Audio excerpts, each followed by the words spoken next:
Memeland set to rain money down on all of us, a major Web2 brand launching physically backed NFTs, and I share my opinion on Memecoins. Welcome back to another Crypto Gorilla video. Today I want to talk about what my future outlook is on the market and how I'm navigating it. As usual, none of this is financial advice. Always do your own research before buying or selling anything, even if I'm buying it. And if you aren't already subscribed to my channel, would you kindly hit that subscribe button, follow me on Twitter, retweet, you know the drill. So let's start off by talking about NFTs. The whitelist meta is still dead. Most collections I speak to are either delaying their mints or they try to mint and they completely flop. And I think it's safe to say most of us are just waiting for the major projects to mint, like Ether, Garbage Friends, Yoga Pets. I've mentioned them all like 1,000 times, but those are the ones most people care about, and the rest we couldn't be bothered. So what is going to change this? What is going to spark new interest into NFTs? So there's a few different things I think can happen. Typically when the market is really boring like this, it's a huge opportunity for somebody to step in and do something innovative, and everybody piles on, which helps spark a brand new meta. We had this with Goblin Town when they started doing those spaces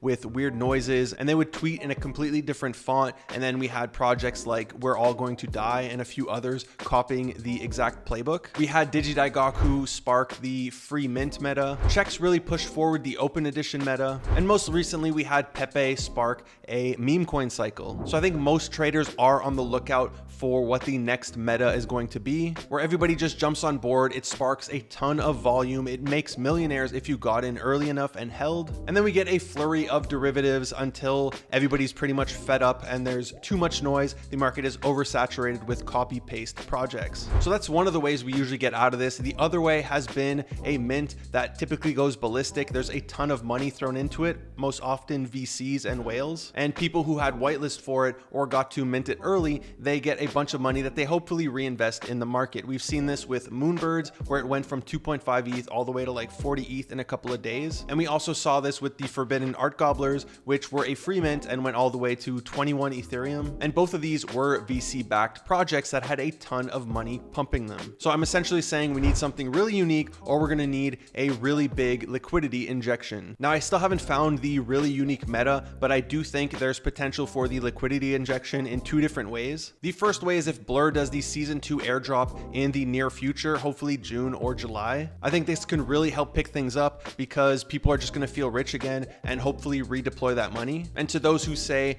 that the airdrop isn't going to be as big, the first airdrop was 360 million tokens. It was 12% of the supply. The second airdrop is going to be 10%, so it's 300 million tokens. So it's not that much smaller than the first airdrop. But the main question here is, are people going to take that money and redeploy it into crypto, redeploy it into NFTs, or are they just going to see that as a payday and completely yank it out of Web3? Now, the second liquidity injection is one of the major topics of this video, and that is going to be Memecoin. Now, most of this stuff is speculation based off of a lot of Ray's messages in the Discord or some of the stuff he's tweeted, but it does seem like there's a really good chance we get both the trait list reveal, so not with traits, all the captains are just going to look the same and the traits come at a later date, as well as the Memecoin airdrop happening in as early as June. Now, one thing we do know is that the community is going to get a total of 69% of the tokens. However, it's not going to all be happening at once. It seems like it's going to happen in different stages, where 23%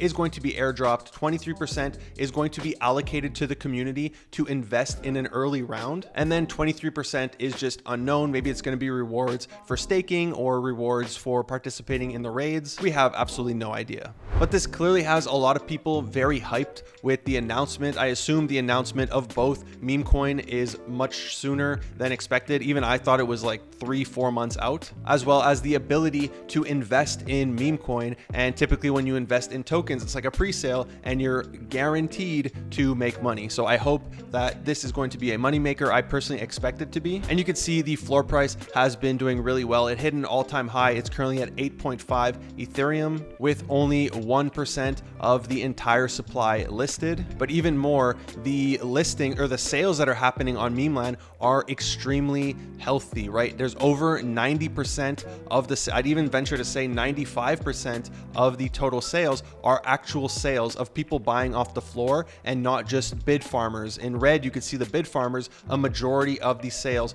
are green. So this is what you want to see on a healthy collection. So I was lucky the other day during the dip. There was like a 24-hour dip when it went to 6.6. I did have some bids in and I did manage to get one at 6.4. I'm going to hold this because in my opinion, the floor is programmed to go to 10 ETH at this point. I currently have 6. I was looking to get a 7th one, but my way of going about this is I just put in bids since I want to get a cheaper price. I did have a bid for the last 24 hours. Unfortunately, it did not go through because the floor just kept getting eaten up. But the great thing, when you want to buy something and you put in a bid, especially on a collection like Memeland or the Captainz, I have been bidding for the past 24 hours, upping it to be at the top of the floor, and I made 71 points in 24 hours, which is the most points I've made in one day. So if you want to buy something, hopefully you get a really lower entry by bidding on it if it gets accepted, and at the same time you're just making free points, which will hopefully lead to free money. Now the thing I'm very curious about for Memeland is Memecoin has been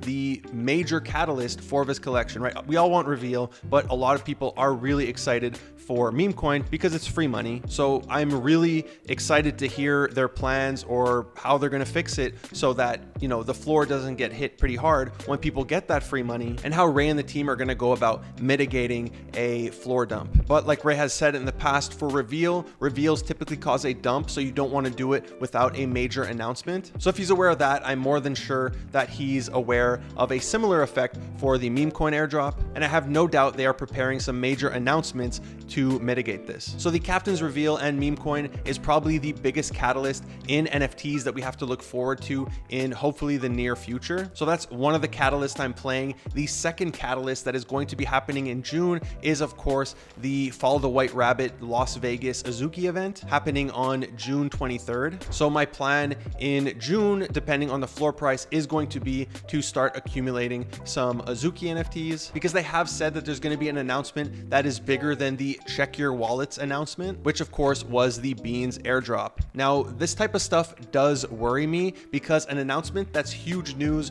for the team, the company, and the VCs who've invested in it doesn't necessarily equal the same reaction from the community. So if this is just like a Web2 partnership or something, it's not going to have a crazy effect. And when they say it's going to be bigger than the check your wallets announcement, as much as I love Beans, people were excited not because they had a cartoon bean in their wallet, but because they were just airdropped like 15K or it went up to $30,000. That's the main reason why people were so hyped. And of course, the floor not going down so much, but the floor going up from 16 Ethereum all the way to 32 Ethereum. So in order to gauge, is it a bigger announcement than the check your wallet announcement? It's not going to be who's the partnership or whatever it is. It's going to be, are the holders making money, right? Is the floor price going up? That's just the way the space works. A majority of us are here to make money.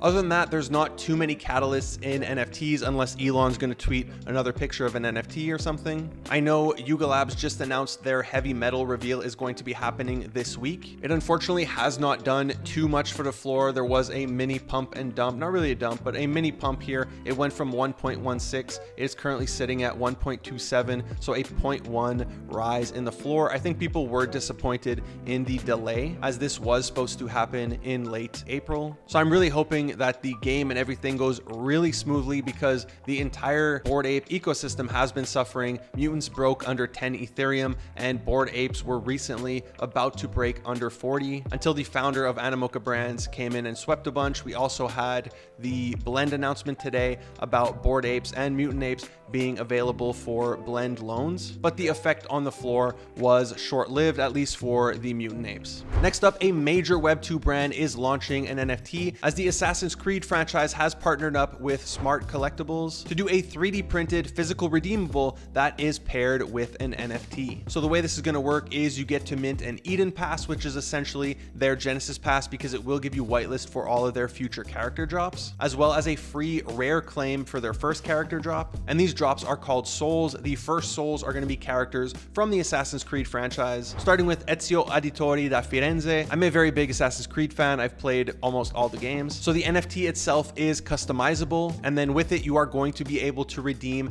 a physical piece based off of your custom NFT. So they're all going to be unique. And the physical piece is going to have an NFC tag in it, which is going to connect back to your wallet when you scan it with your phone. So very cool to see an Assassin's Creed drop. I hope it goes really well. That way we get more characters in the future, as well as different franchises, both from Ubisoft and other gaming publishers. Next up, we had a couple announcements last week out of Binance. The first one is very disappointing. They are going to be pulling out of Canada, which is really unfortunate. I personally use Binance as one of my exchanges. And honestly, I really hope the politicians, not only in Canada, because it's in America too, so in North America, the ones that are holding back innovation in the next 5, 10, 15 years, when all of the companies or a majority of companies are using this technology, but also when Bitcoin, Ethereum, all these cryptos are at all-time highs, if of course our predictions come true, and the government essentially prevented its own citizens from getting generational wealth and financial freedom for their family. I hope this is what they're remembered for